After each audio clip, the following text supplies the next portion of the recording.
اذا كان الطمينه تاعك خرجت فيها اللدام كيما حالاتي، ان الحل عندي انا بمشيئه الرحمن. وشوفوا هنا النتيجه بعد ما درت الحل، وحليت المشكل. ما كاش كامل اللدام كيما راكم تشوفوا، والبنه بقات كيما راهي، والاهم حاجه بقات طريه. شوفوا هنا الدقيقه، هنا عرفت باللي كي نحطه في الطبسي راح يخرج لي فيه اللدام، وكيما كان الحل كيما راكم تشوفوا هنا. واش درت الحل؟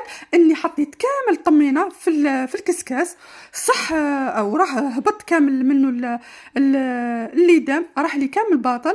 مي بصح البنه والطراوه بقات كيما راهي، وهذه اهم حاجه اللي انا فرحتني بها وحبيت نشاركها معكم. فلربما كاش ما اخت ولا كاش حاجه صارت لها كيما انا، الحل دائما يكون كاين الحل بمشيئه الرحمن. وشوفوا هنا النتيجه قدامكم كيفاش بقى، يعني بقى طري، البنينه ماشي يابسه.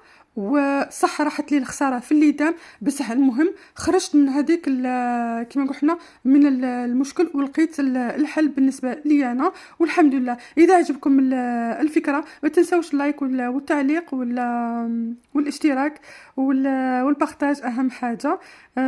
سلام.